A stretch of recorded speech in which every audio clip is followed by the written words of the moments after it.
యేసే చెప్పెను మాకు ఏ కీడు రాదని, యేసే చెప్పెను మాకు మేము భయపడము,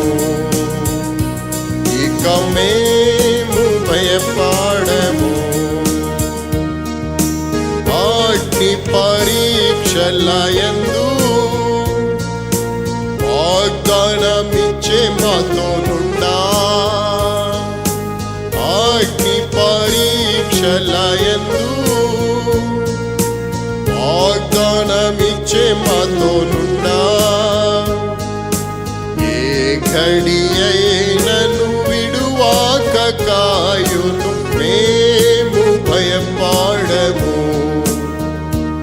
ఇక మేము భయపడము.